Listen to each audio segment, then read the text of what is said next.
है ना। बिलियन का गुना कॉलिगेटिव, कॉलिगेटिव का मतलब गुणा होता है। तो यहाँ पर याद रखिएगा, मेन चीज आपकी यही याद रखिएगा, सॉल्यूशन बिलियन का। और बिलियन का मतलब क्या होता है पहले इसके बारे में जानते हैं, ठीक है। बिलियन क्या है उसके बारे में जानते हैं। फर्स्ट ऑफ ऑल इस बिलियन को सीखने से पहले हमको ट्रिपल पॉइंट जानना है, त्रियक बिंदु। हीट नहीं करेंगे तब तक काम करेगा नहीं, यानी ऊपर वाले को हीट करना पड़ेगा। Heat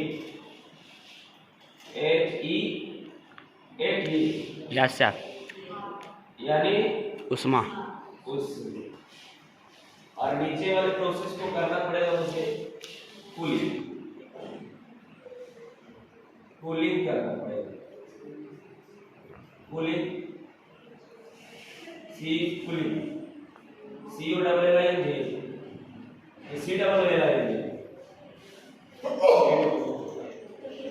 C double L I J होता है कूलिंग। कूलिंग इसको चाहिए 0 डिग्री सेंटीग्रेड चाहिए, है ना। 0 डिग्री सेंटीग्रेड चाहिए कहाँ तक, बस यही तक। फिर यहाँ से लेकर के यहाँ तक आने के लिए चाहिए इसको 100 डिग्री सेंटीग्रेड। इसमें तो ऐसी स्थिति में हमको इसको करना पड़ेगा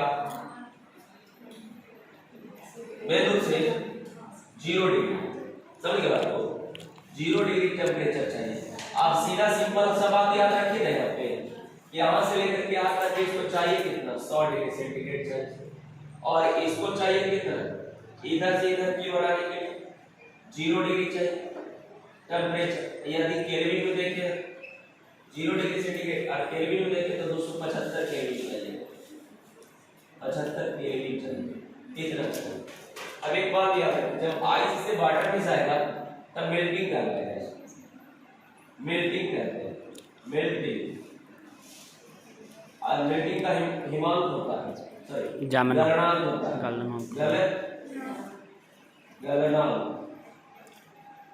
गलनांक। और इसको कहते हैं वेपोराइजेशन, वाष्पीकरण,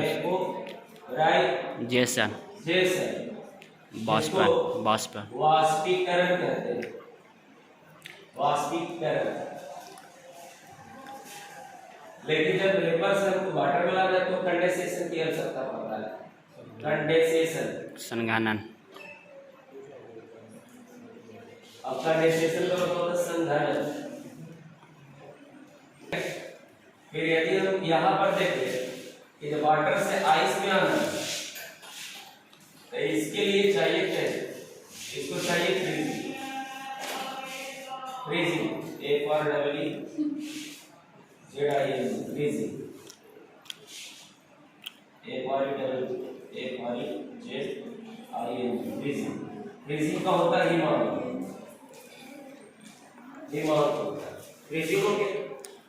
अब सवाल यहाँ पे पूरी प्रोसेस को जानिए, हमको आइस से डायरेक्ट वेपर में बदलना है तो इसके लिए चाहिए क्या है। ऑलरेडी इससे पहले भी हम सॉलिड स्टेट चैप्टर में आपको बताया, पर वहाँ ट्रिपल पॉइंट नहीं बताया। अब ट्रिपल पॉइंट यहाँ सीखना है, इसलिए आइस से वेपर में बदलने के लिए चाहिए इसको क्या, उष्मा। नीचे एक होता है आपका सब्लिमेशन, ऊपर से होता है सॉलिडिफिकेशन, ठीक है। तो आइस से वेपर में बदलने के लिए सॉलिडिफिकेशन चाहिए। सॉलिडिफिकेशन का होता है ऊर्ध्वापात, और नीचे वाला का होता है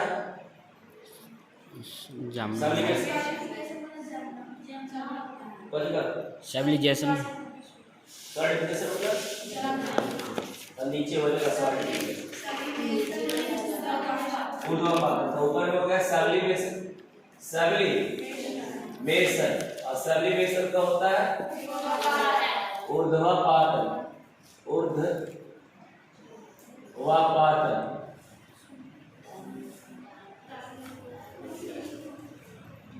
ऊर्ध्वापात सॉलिडिफिकेशन, सॉलिडिफिकेशन ठोस का जमना, जिसको कहते हैं जमना। समझ गए? ये पूरी प्रोसेस ट्रिपल पॉइंट के लिए, सबसे पहला पॉइंट यहाँ पर हम लोग लिखते जाएंगे ये बात को लेकर। देखिए सबसे पहला कि ट्रिपल पॉइंट कहते हैं किसको। इसका पॉइंट कहलाता है कि वैसा बिंदु जिस पर ठोस, द्रव एवं गैस तीनों अवस्था मिलता उसे त्रिबिंदु कहते हैं, त्रियक बिंदु कहते हैं, ट्रिपल बॉन्ड कहते हैं। यानी वैसा बिंदु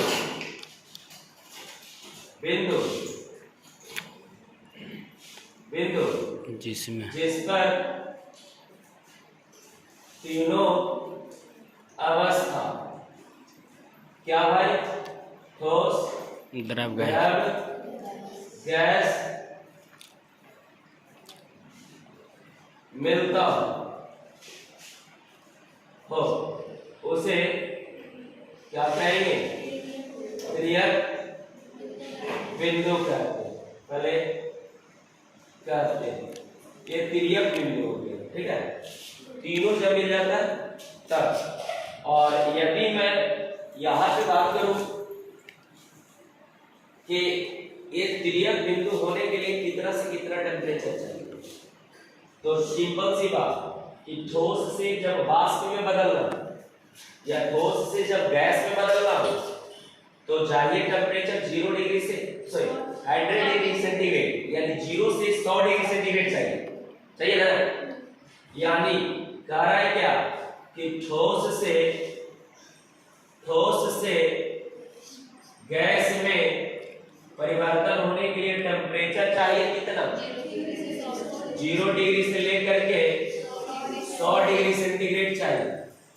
और ये केल्विन में चाहिए कितना, 375 के चाहिए। ये बात हमेशा याद रखें। दूसरा पॉइंट ये है कि जब आपको बात गैस से ठोस में बदलना है, गैस से ठोस में बदलना तो इसे चाहिए कितना, 100 डिग्री सेंटीग्रेड से लेकर के 0 डिग्री और केल्विन में 275 केल्विन चाहिए ना। ये बात यहाँ पर कंप्लीट हो जाता है इस बात को लेकर के। अब एक बात और याद रखिएगा कि जब हमको ठोस से द्रव में परिवर्तन करना, ठोस से द्रव में, तो ठोस से द्रव में परिवर्तन करने के लिए भी हमको चाहिए 100 डिग्री सेंटीग्रेड टेम्परेचर, नहीं होगा। यस ठोस से द्रव में बदलने के लिए क्या करना पड़ेगा, 100 डिग्री, या इसी को 375 केल्विन बोलेंगे। या हमको द्रव से चाहे गैस में बदलना, तो ऐसी स्थिति में भी क्या चाहिए हमको, 100 डिग्री या फिर 375 केल्विन चाहिए। और यदि हमको गैस से द्रव में बदलना है 0 डिग्री, तो उसके लिए हमको चाहिए 0 डिग्री सेंटीग्रेड। और 0 डिग्री सेंटीग्रेड चाहिए तो यानी कि 275 केल्विन चाहिए ना। लेकिन जब हमको द्रव से ठोस को बदलना तो उसके लिए भी हमको चाहिए क्या, 0 डिग्री, 100 डिग्री 0 डिग्री और 275 केल्विन चाहिए। अर्थात यहाँ सीधा सा बोल सकते हैं कि जल एक मीडिएटर है, माध्यम है, जिससे हम बर्फ में बदलेंगे या इसी जल से हम वाष्प में बदलेंगे। अर्थात इन पूरे पॉइंट को हम कह सकते हैं त्रियक बिंदु कहा जाता है।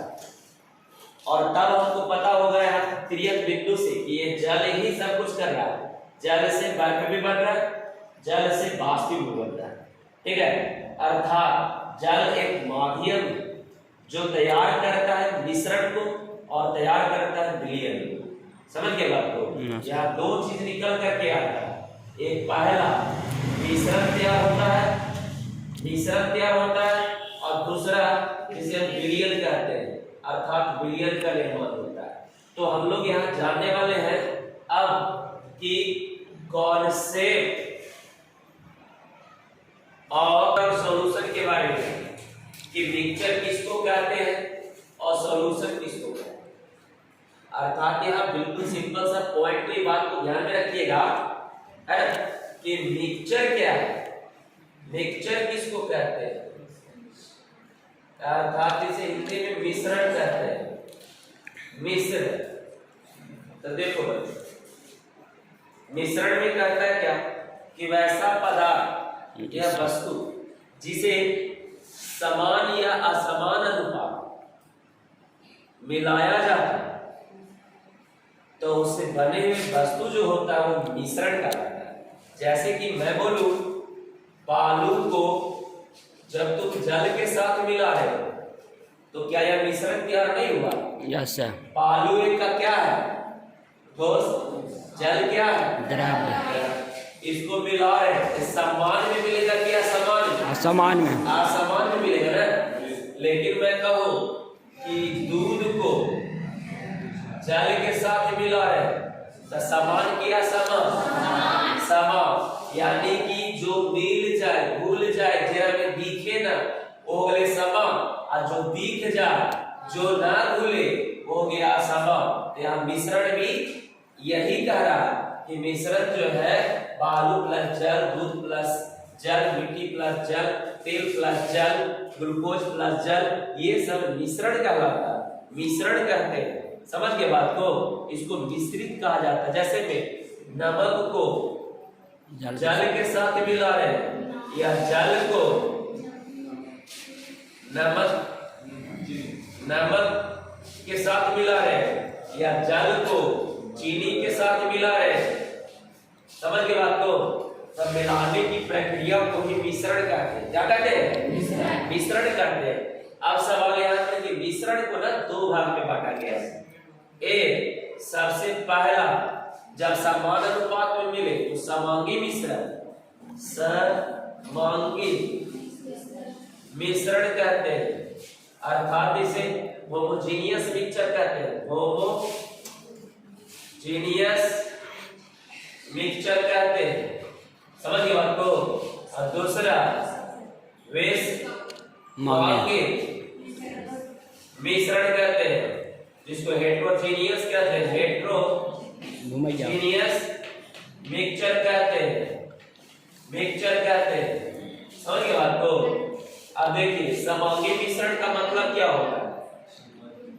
समांगी का मतलब होता है समान रूप से मिलाना।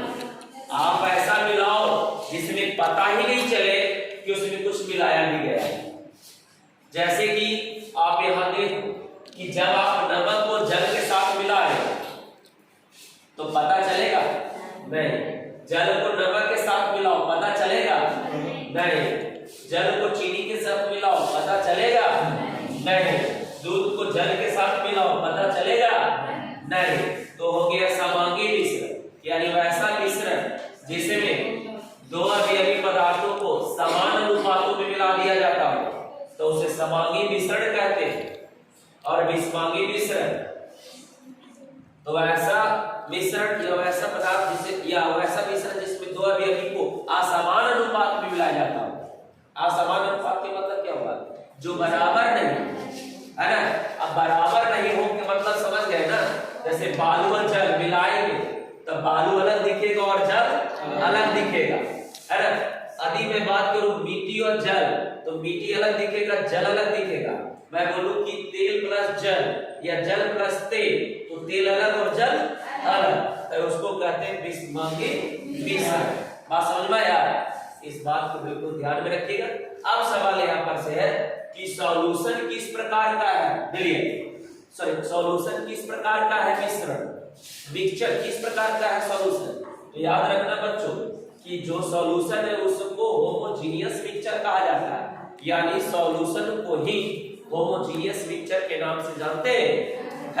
तो यहाँ पर सिंपल सी बात बोलेंगे है कि सॉल्यूशन को समांगी मिश्रण कहते हैं। समांगी मिश्रण बोलते हैं, समांगी मिश्रण के नाम से जानते हैं क्योंकि इसमें समान अनुपातों में मिलाया जाता है। कोई भी चीज को मिलाते हैं तो समान अनुपात में मिलाते हैं, उसको कहते हैं क्या भाई? सॉल्यूशन कहते हैं। क्या कहते हैं? सॉल्यूशन कहते हैं। बात समझ में आया?